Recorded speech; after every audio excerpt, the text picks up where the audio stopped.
The left is crying crocodile tears over fake incitements to violence. Meanwhile, leftists repeatedly commit actual violence against conservatives, including little old me during a campus lecture last Thursday. We will expose the left's sham grievance games from Ilhan Omar to Nancy Pelosi. I'm Michael Knowles, and this is The Michael Knowles Show.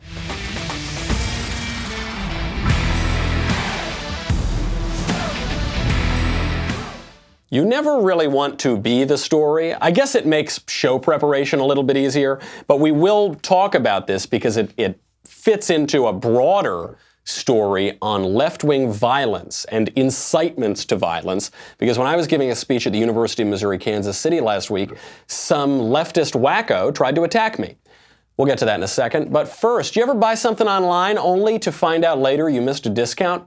I don't overspend anymore thanks to Honey. Honey is a free browser add-on that finds me the best deals online. I have been using Honey since long before the Daily Wire existed. I have been telling people to get it. It has saved me like thousands of dollars. It magically auto-applies the best deal to my card at checkout. Honey finds discounts and coupons across 37,000 sites. With Honey, I don't worry about missing a deal. I just shop like normal. Honey handles the rest. I use it truly for everything I buy. The last thing I bought was watch straps. I wanted new watch straps. So I just, anything, I mean, even something as trivial as that, Honey will find you the best deals on, but I've been using it for years. I've been using it for everything. It'd be easier to point out what I haven't used Honey to buy. Honey members have already saved more than $800 million. It's not bad for something that is completely free. It takes just 2 clicks to install. Honey has over 100,000 5-star reviews on the Google Chrome store. There is no reason not to use Honey. It is free money. It is free to use. It's free to install on your computer in just 2 clicks. Shop with confidence. Get Honey for free at joinhoney.com/covfefe, C-O-V-F-E-F-E. That's joinhoney.com/covfefe, C-O-V-F-E-F-E. Honey, the smart shopping assistant that saves you time and money when you're shopping online. We'll get to left-wing violence in a second and a history of violence, but I guess on the same topic, we're getting breaking news now. The cathedral, Notre Dame, is on fire. And it's not just a little fire, it is a fire that is engulfing the whole thing. We don't yet have word as to whether this was caused by a terrorist attack or whether it was just an accident.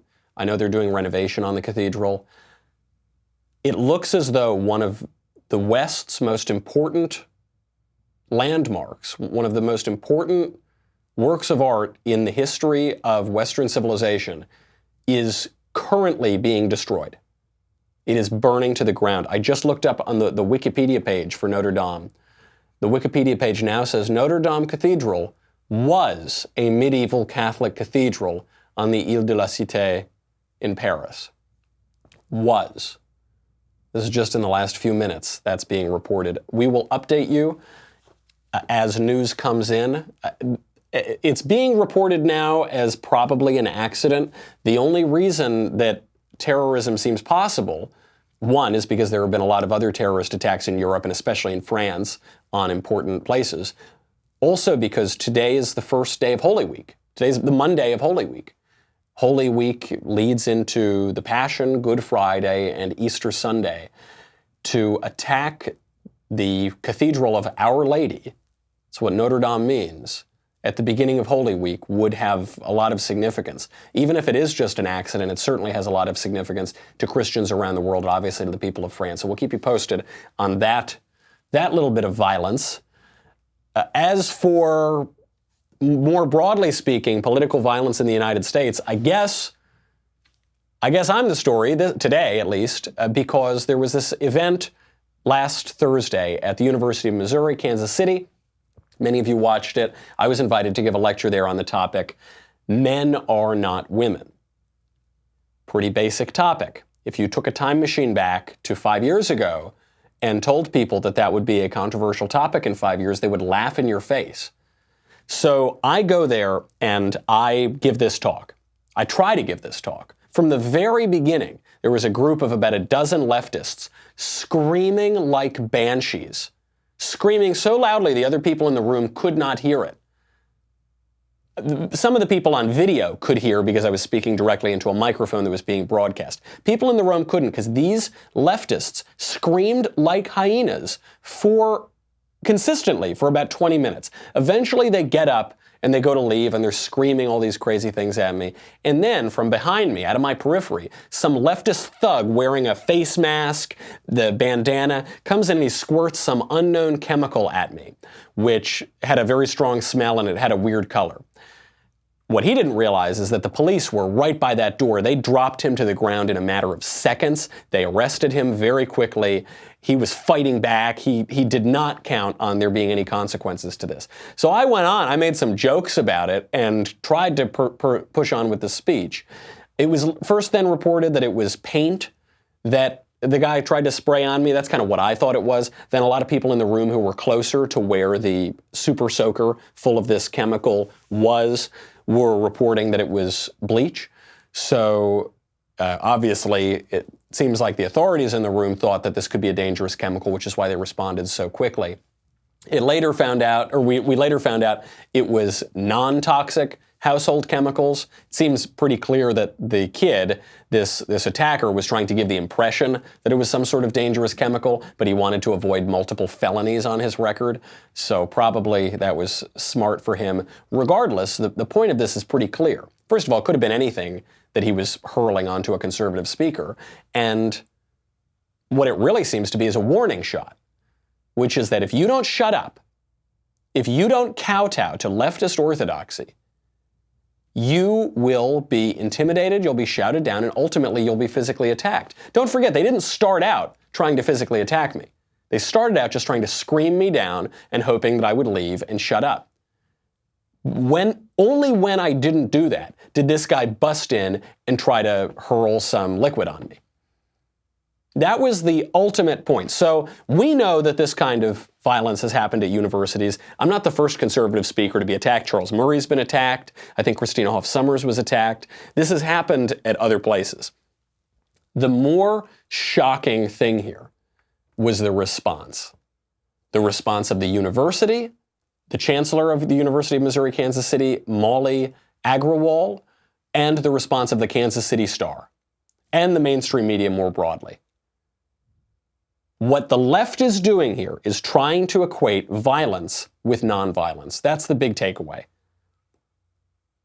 They've been doing it not just to me in this story. Over the past 3 days, they've done it to President Trump. They've done it to Dan Crenshaw. They're trying to equate violence with nonviolence. The university's reaction. Next morning, a letter comes out from the chancellor's office. I expect there to be an apology to an invited speaker who was harassed and then assaulted. No. Here's the letter from Chancellor Molly Agrawal. A student group brought a speaker to campus, a speaker whose professed opinions do not align with our commitment to diversity and inclusion and our goal of providing a welcoming environment to all people, particularly to our LGBT community. First of all, what's my stated opinion? The topic of the speech is men are not women. The university doesn't agree with that? The university thinks men are women? Also, the irony, they said this doesn't speak to our values of diversity. I'm the only one talking about diversity. I'm saying there's a diversity of sexes. I'm saying there's diversity between men and women. You're the ones saying that the sexes are completely homogenous. There's no such thing as women. There's only one sex. We're all the same. There's no difference between men and women. But more broadly, this guy opens up his letter not by condemning violence on campus, not by condemning the heckler's veto and these banshee-behaving students who should be expelled from the university. No. He opens up the letter by baselessly smearing the invited speaker as some sort of bigot. He said, my opinions are not welcoming to the LGBT community. I'm some sort of anti-gay bigot. Now, does he cite any of the opinions that are apparently so bigoted? No, of course not, because he can't. What could he say? But that's how he begins. So you can see where the letter is going to go from there. He says, upon learning of this speaker's visit, members of the UMKC community responded in the best way by organizing and conducting a counter-event across campus, Thursday afternoon focused on positive messages about diversity and inclusion. First of all, that's not the best way to respond. The best way would be to go and listen to the speaker and then at a different time hold another event where people who disagree with you will go, and then you will discuss these differing ideas and people can come to their own conclusions. But to try to just distract from the event and try to pull people away from that actually isn't the best way to respond. He goes on. Even during the speech, some peaceful protesters stood and expressed disagreement with the speaker's views. Then, unfortunately, some others crossed a line. No, what happened during the speech is from the very moment that I started to speak, these activists shrieked so loudly that nobody could hear the speech. If a university chancellor believes that that is one of the best ways to respond, then he is a disgrace to higher education. Molly Agrawal is a disgrace to American higher education, to liberal education. He should resign. He should be pressured by the trustees and the alumni and the governor and the students to resign. That is an outrage. What he is saying in that letter is that the best way to engage with ideas that we might not understand or that we might think that we disagree with or that we maybe never have heard before is to scream at the top of our lungs like little children, like toddlers, until they are cowed and intimidated into leaving. Molly Agrawal, the chancellor of UMKC, should resign. Or else the trustees, the alumni, and the governor are sending a message to every other college in the country that it's perfectly fine to shout down speakers and to shout down views that are not trendy or faddish at the time. A lot more to get to. But first, paid for by the National Highway Traffic Safety Administration, NHTSA is working hard to combat texting while driving. Cops are writing tickets for people who text while driving. You drive, you text, you pay. Thousands of people die every year in crashes related to distracted driving. And cops are writing tickets for people who text while driving. Texting and driving isn't just a dangerous problem, it is deadly. In fact, thousands of people die every year in crashes related to distracted driving. That's why cops are out writing tickets to those who text while driving, and they're doing it to save lives. 20,000 people died between 2012 and 2017 in crashes involving a distracted driver. Think about how stupid you would feel if you died because you had to send some emoji to your buddy. Imagine how stupid you would feel.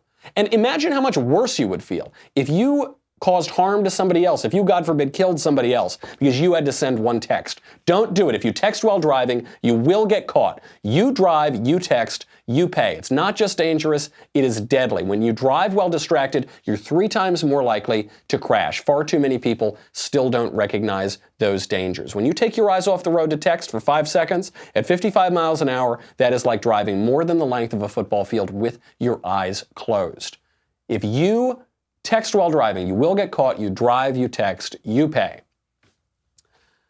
So this disgrace to higher education, Molly Agrawal, goes on. After defending the heckler's veto, after baselessly smearing an invited speaker as some sort of bigot, he goes on. Imagine this. Imagine the message this university is sending out. To say, hey, speakers, we'd like you to come to campus. We'd like you to fly across the country, take time out of your schedules to come here and give a speech. Oh, and by the way, we're going to defend harassment and the heckler's veto. We're not really going to condemn political violence, at least not primarily. And we'll get to that eventually, maybe. And by the way, we're going to baselessly smear you as a bigot. But come on, that's what the university's for. He goes on, he says, UMKC must maintain a safe environment in which all points of view, even extreme ones, are allowed to be heard. I mention this one because in 2019, the opinion that men are not women is an extreme point of view. We hear a lot a sort of moral equivalence between the left and the right. Oh, well, you know, the left, they do their crazy things, and the right, they do their crazy things, and oh, come on, it's not. No. The left is saying, a chancellor of an American university, a state university, who is a left-winger, is saying that the point of view that men are not women is extreme. And then the right is saying men are not women. Those are not equally extreme, crazy viewpoints. One of those is radical, and the other is common sense. No equivalence whatsoever. He says, we continue to urge everyone in our UMKC community and the broader community to stay true to our values in the face of provocation. Provocation. Listen to these words. And to respond to bias and intolerance with reason and courage. To hardened attitudes with open minds and honest questions. To false statements with calm, fact-based challenges. Listen to what this disgrace does in this letter. He says that the students need to respond to provocation in this way. As though I was begging to go visit UMKC. I was begging to fly across the country to give the lecture. Please, let me come, please. I'll pay you, let me come. I was invited to the school. Your school, Molly Agrawal, the school that you represent, invited me to come. That's not provocation. You provoked me, if anything. Provocation. You invited me to speak on a specific topic, which I then did, and for that grave mistake that I apparently made, taking Molly Agrawal at his on face value, for that crazy mistake, I was harassed and physically assaulted, and then smeared as a bigot, and then smeared as a provocateur, and then smeared as an extremist, because I don't think men and women are exactly the same. Bias and intolerance. That's how he describes men are not women. Hardened attitude. That's how he describes a guy giving what is actually basically a fairly boring speech because it's on a very basic topic. That's the hardened attitude. But the lunatics shrieking and assaulting people, that's open-minded. That's nice. And a false statement. Men are not women, according to this disgrace, is a false statement. His reaction, obviously ridiculous. The mainstream media's reaction, even worse. Even worse. The Kansas City Star, I didn't realize how insanely left-wing this newspaper is. Because you sometimes think, okay, the main outlets, NBC, CBS, the cable outlets, CNN, MSNBC, those are going to be really left-wing. Local news, they don't have as much of a bias. The Kansas City Star is a more radical left-wing outlet than any I have seen in the country. Any mainstream. This is how they covered it. They said, quote, protester arrested during speaker's anti-transgender talk at UMKC. Anti-transgender talk. Apparently the statement, men are not women, is now an anti-transgender talk. ABC News said the same thing. Student charged over protest at anti-transgender speech. So you see the picture they're painting, that I'm some sort of hateful bigot who wants to target people because of some psychological issue they have. Anti-transgender. Now, of course, none of these can quote a single line from the speech to back up their libel, their defamation, their smears, their dirt. You know why they can't do that? Because it's not there. So they have to make it up, and they have to insinuate, and then they move on. The Associated Press did the same thing, anti-transgender. So they set this up with this completely baseless narrative of bigotry. And then they move on to the next step, which is reversing the responsibility for the attack. So the Kansas City Star says, conservative commentator Michael Knowles inflamed students when he spoke at University of Missouri, Kansas City on April 11th. So you see, it's not that leftist lunatics attacked a speaker who was giving a speech he was invited to give. No, no, no. I have the active verb here. I inflamed the students. It's even got the word flame in it. That sounds pretty dangerous. They do this because they need to equate speech with violence. They need to equate speech with violence because they need to justify their violence. If I was just giving a talk on a very common sense topic and then some guy assaults me, well, that doesn't look very good for the left, does it? But if I was inflaming students by saying that men are not women, well, then it justifies his violence. This is the flip side of this classic line we hear. Conservatives pounce. Conservatives pounce. What do they pounce on? What do they seize on? They put the responsibility on me. The Kansas City Star is saying that I deserved it. By the way, we have a clip of it. Here's what happened. I was trying to give the speech. A lot of these students are walking out. And then all of a sudden, this lunatic bumps in and tries to squirt me with some chemical.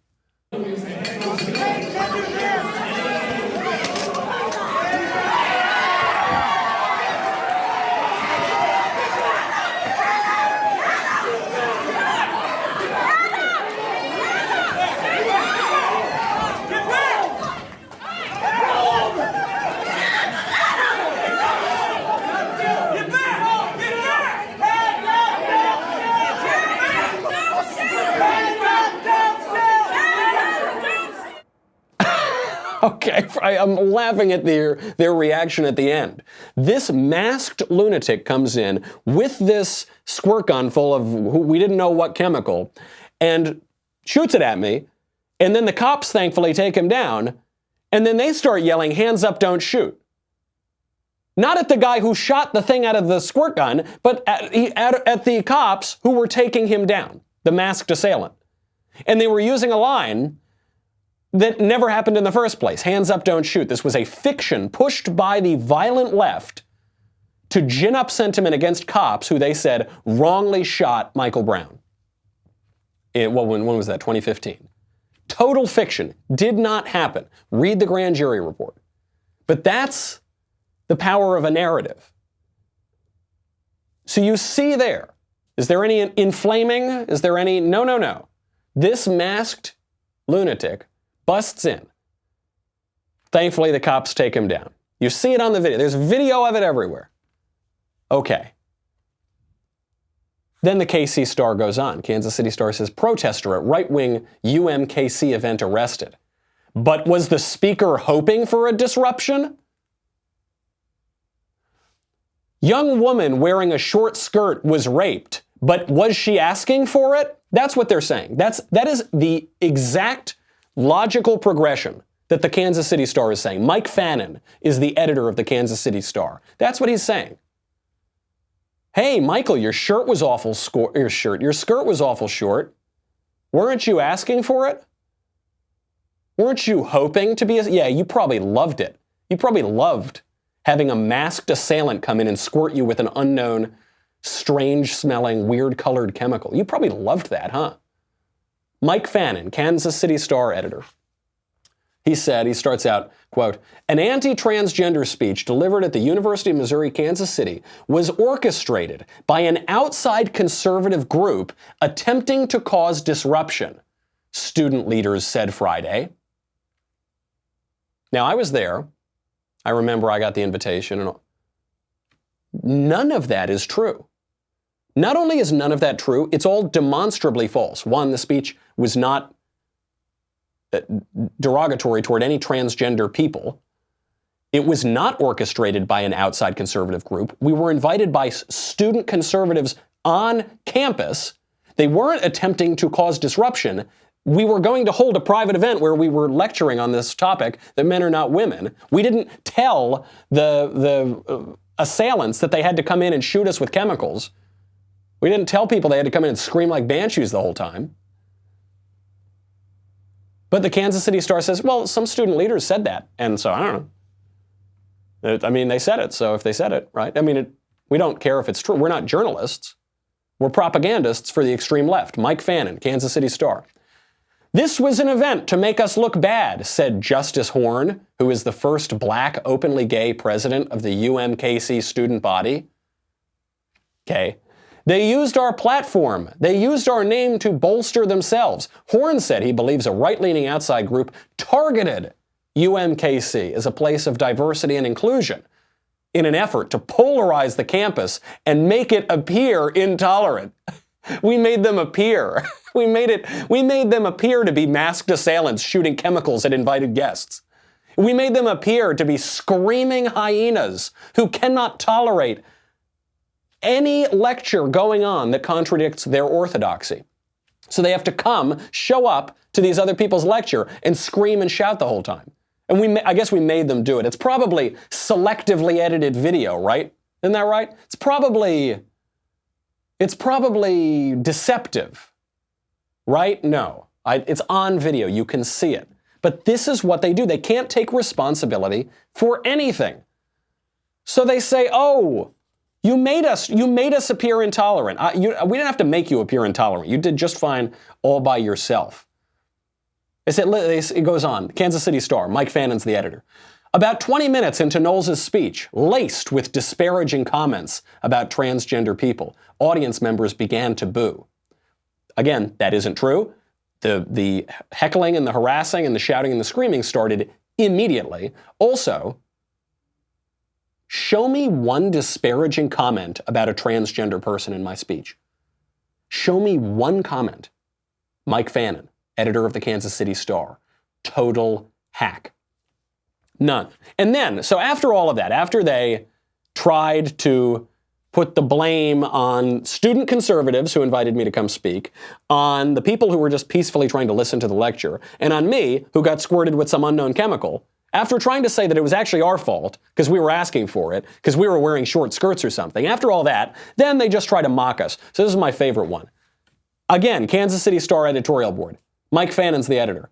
At UMKC, a D-list conservative was sad to be squirted with the makings of a bubble bath.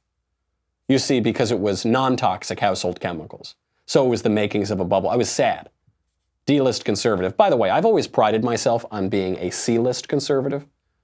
All right, I've worked very hard in my life to be a C-list conservative. Call me a D-list conservative. D-list conservative, first of all, by the way,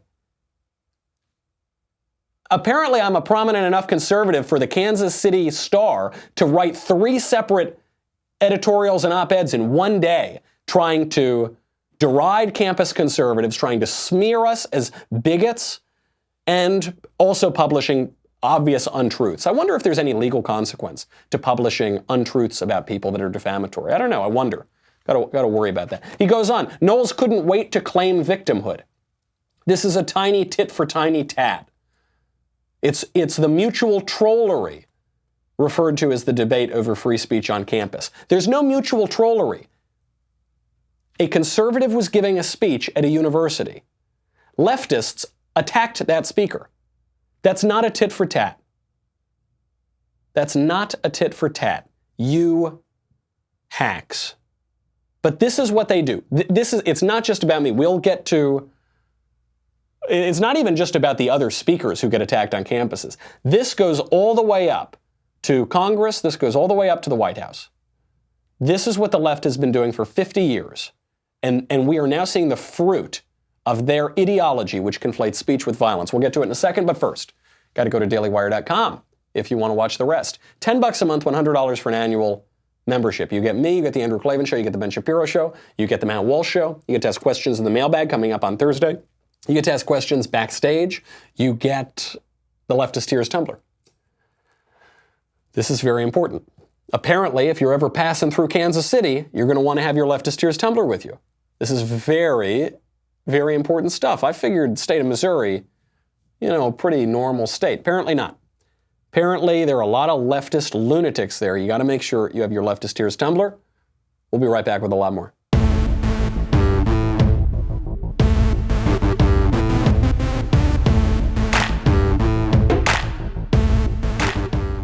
So the left conflates speech with violence. We see this in the language they use. They talk about safe spaces. We need safe spaces. Now, it's not safe from physical violence. Actual violence. No. Safe spaces are safe from opinions that certain people don't like. Realities that certain people don't like. But you need safe. Not just, intellectually homogenous spaces. Not just politically correct spaces. No. Safe spaces. Because the implication here is that if you have an opinion that is not in line with trends or fads or leftist orthodoxy, then you are actually committing violence. And this brings us to probably the biggest national story right now, which is the sad case of Ilhan Omar. Ilhan Omar is a terrible person. Ilhan Omar regularly defends terrorists, terrorist organizations, and she downplays terrorist actions. Some people have criticized her for this, like the president, like Congressman Dan Crenshaw, a great guy, like me, like other people. They've criticized her for defending terrorists, defending terrorist organizations, and downplaying terrorist attacks. And now the left is trying to say that that very criticism is violence, that very criticism is inciting violence. They're saying that if you don't even criticize her, but you just show Ilhan Omar using her own words, that is inciting violence. If you show this video, according to the left, you're inciting violence. CARE was founded after 9/11 because they recognized that some people did something and that all of us were starting to lose access to our civil liberties. 9/11, 3,000 American civilians killed. Ilhan Omar, member of Congress, says that some people did something. If you show this video of Ilhan Omar, you are now, according to the left, inciting violence against Ilhan Omar. Every time the professor said Al-Qaeda, he sort of like his shoulders went up, and yeah, he's in command here. Al-Qaeda, Hezbollah. He's an expert. And it was, What's his name? What put his name on the Where does he live? Saying his name. Yeah. You probably get to see him on CNN. Yeah, of course. I love those guys. But it is that you don't say America with an intensity. You don't say England with an intensity. You don't say the army with an intensity. Qaeda. But you say these names because you want that word to carry weight. So not only does Ilhan Omar say the words Hezbollah and Al-Qaeda with giddiness, laughing, Hezbollah, Al-Qaeda. But then, lest you think she's being taken out of context, she makes her point very clear. She says, you don't say America and England and the army the same way that you say Hezbollah and Al-Qaeda. Right. Because Hezbollah and Al-Qaeda are terrorist organizations. And America is the greatest country in the history of the world, which comes from England, another one of the greatest countries in the history of the world. It's protected by the army, which protects the greatest country in the history of the world. What Ilhan Omar is saying is America, England, the army, Al-Qaeda, Hamas, they're all basically kind of the same thing. That's why it's so strange that you say them differently. Well, we all say them differently than she does, because she's giddy when she says Al-Qaeda and Hamas. She's laughing. Now, according to the left, to point that out, to show a video of her speaking is inciting violence against Ilhan Omar. Sounds like Ilhan Omar's inciting violence against herself, but actually, she's not even doing that. She's just voicing an opinion. A terrible opinion, an awful opinion, but that speech is not violence. Even her saying those awful things is not inciting violence against herself. Now, President Trump and Dan Crenshaw and I, and like everybody else on the right, every right-thinking person, every right-thinking Democrat, a dwindling group of people, but there are still some of them, have roundly condemned her for these remarks and others. And now we're being told that this is inciting violence by none other than Liawather herself, Elizabeth Warren, Senatrix, 2020 Democrat candidate. Here she is saying Donald Trump, by showing a video of Ilhan Omar, is inciting violence. I have to say thank you for sending out a tweet so quickly last night, defending Congressman Omar and calling out Donald Trump's bigotry towards her, which, as you put it, was inciting violence. And it's scary for me. What moved you to get involved so quickly on that? Because that's what it is. He's trying to incite violence. He's trying to divide us as a country. That's a dangerous, dangerous path to go down. And not who we want to be as a nation. That's a dangerous, dangerous path to go down. You see, what Donald Trump's doing, Donald Trump's words are putting us on a dangerous, dangerous path. Do you see what she just did? I don't think she realized what she just did. By her argument, if criticism is inciting violence, then Elizabeth Warren just incited violence against Donald Trump. And I guess I'm criticizing Elizabeth Warren, so I guess I incited violence against Elizabeth Warren. And if one of you out there listening or watching doesn't agree with something that I've said, I guess you're inciting violence against me. I went and I saw the latest Star Wars movie, and it was very bad. I guess I'm inciting violence against the Star Wars movie, right? I went to a restaurant the other night. I ordered a nice plate of bucatini. I had it. The pasta was overcooked. I guess I'm inciting violence against the chef, aren't I? No, of course not. Criticism is not inciting violence. But by the way, what Elizabeth Warren's saying is far more incendiary than what Donald Trump said about Ilhan Omar. What Donald Trump did was he posted a video of Ilhan Omar saying that 9/11 was just some people doing something. And he said, we will never forget. Never forget the 3,000 people who were killed in 9/11. What Liz Warren said is that Donald Trump's putting us on a dangerous path. Which of those is more incendiary? Which of those is more likely to incite violence? Moreover, Mark Dice put together a great little run-through of left-wingers on television who apparently were not as concerned about inciting violence a year or 2 years ago. The folks calling for civility might need to check their privilege. And 25% of the country, whether it's 25, 20, 30%, are hardcore racist. They do not want to see brown people coming into America. That's just what's going on here. If you vote for Trump, then you, the voter, you, not Donald Trump, are standing at the border like Nazis, going, you here, you here. And I think we now have to flip it. And it's a given, the evilness of Donald Trump. Are they just the most stoic human beings? Are they numb? Are they dead inside? We can't just do rallies. We have to fight back. There will be casualties on both sides. Anybody who votes for and supports a racist is a racist. You are culpable, white America. I'm sorry. If you hold down the woman while the rapist is raping her, and you didn't rape her, are you a rapist? Now, that's just harsh criticism. So obviously, it seems by the left standard, that's an incitement to violence. That is violence. But when you listen to it, it's really just harsh criticism. You're a racist. You're equivalent to a rapist. You're like this, you're like this, you're like this. It's all criticism. But actually, the left doesn't even stop there. The left outright threatens violence all the time. Here's just a quick little rundown. We could go on for 10 hours about it. Just a quick little rundown of leftists actually calling for violence. Yes, I have thought an awful lot about blowing up the White House. You have members of your cabinet that are being booed out of restaurants, who have protesters taking up at their house, who's saying no peace, no sleep.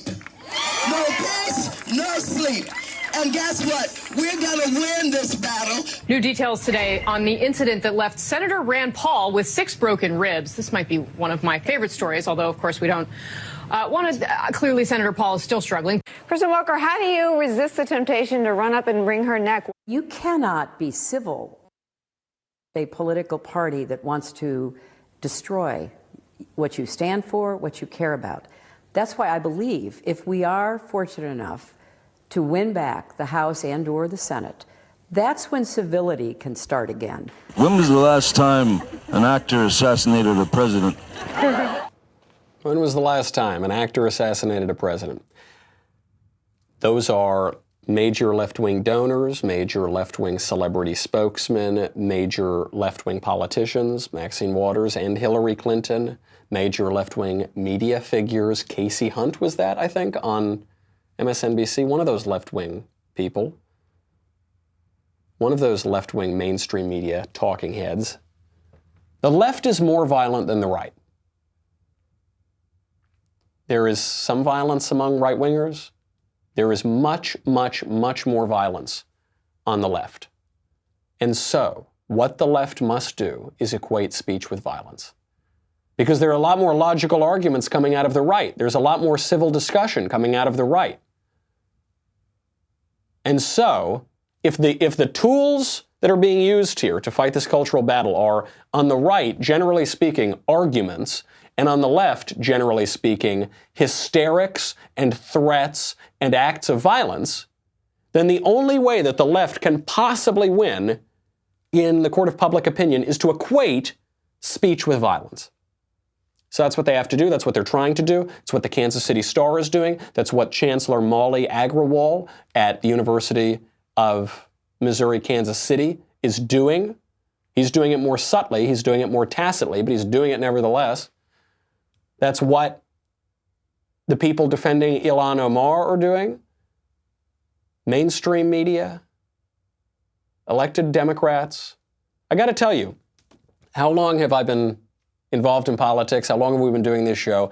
I have no illusions about the integrity of the mainstream media, but there's really something that happens when they do a hit job on you personally, where you just see the lies. You can identify the lies word by word, sentence by sentence, and you say, these guys are totally corrupt. These guys are not only is their ideology corrupt and crooked, but their actions are too. That's what's happening here. And you have to defend the right to criticize. If we don't have the right to criticize, we don't have a republic. The Senate is known as the greatest deliberative body in the world. I know this is kind of an ironic name these days, but that's what it's supposed to be. Our republic, our ability to govern ourselves, is based on the idea that we can criticize each other, we can criticize ideas, and we can do it in a way that doesn't burn the whole country to the ground, that doesn't spark violence. And the left is increasingly incapable of, certainly of accepting any criticism, but even of engaging in any ideas. Self-government is difficult. It requires maturity. It requires intellect. It requires education. And as we see on display all throughout the mainstream media, as we see on display all the way at the nation's capital, and certainly as we saw on display at the University of Missouri, Kansas City, all of those things are in short supply and shortening supply. Look to the universities. That's the future of the country. That's the next generation. Doesn't paint a very pretty picture. Just one note I'll leave you on from this mainstream media cycle. There was a story in Reuters. Headline said, man arrested after boy falls from balcony at Minnesota's Mall of America. Boy falls from balcony, man arrested. What really happened? Reuters tells us in the first paragraph. A 5-year-old boy suffered life-threatening injuries on Friday after being thrown or pushed by an apparent stranger from a third-floor balcony at Minnesota's Mall of America. The man who fled the scene has been charged with attempted homicide, police said. Shortly after the incident, police arrested a 24-year-old man inside the mall, one of the state's leading tourist attractions, after he'd fled the scene. The suspect, Emmanuel Deshawn Aranda, who is from the area, was charged with attempted homicide. So what happened is a guy pushed a kid off a balcony and nearly killed him, and may have killed him. We don't know. He's apparently in very bad shape. And what does Reuters report? Man arrested after boy falls from balcony. Now, why did they report this way? If I had to guess, something tells me that the race of the victim and the perpetrator played some role. The man who pushed the boy allegedly is a black guy, and the boy apparently is a white kid. And this is a narrative. This is a racial narrative that Reuters cannot permit. And so you hear this kind of ridiculous language. Man arrested after boy falls from balcony at Minnesota's Mall of America. What would happen, of course, if it were, imagine if the victim were an ethnic minority child and a white guy was the one who pushed him. Could you imagine? Imagine if it were a cop who, well, we know what happens when cops have, in the line of duty, injured or killed ethnic minority children or teenagers. or even adults. We know how that narrative is pushed by the mainstream media. But something like this, it just shows you how much spin, how much narrative there really is. And it gets so nasty. Why does it get so nasty? Because in the 1960s, the left insisted on a new line, a new premise. The personal is the political. The personal is the political. Previously, the political was the political, the personal was the personal. Your public life was something that was different than your private life. The nation's public life was something different than the private life. In the 1960s, they said, no, everything is about to get really, really personal. And so it becomes nasty, it becomes personal, it becomes not about ideas, not about elevated modes of behavior. It becomes about personal, pushing narratives, spinning, outright lying when you have to. You got to be on alert. You've got to be paying attention. If you didn't know it before, you cannot trust anything you read in the mainstream media. I wish that weren't the case, but it is. That's where we are. That's where the left is. And we cannot allow ourselves to be bullied. And we have to fight back, and we are. People asked me if I was going to cancel the rest of my speaking tour. No way. The tour just got 10 schools longer. I'm going tomorrow night to Texas A&M with Drew Clavin. We're going to have a good time down there. And then I'm going to be at Cal State Los Angeles next Tuesday. But I'll see you before then tomorrow. In the meantime, I'm Michael Knowles. This is The Michael Knowles Show. I'll see you then.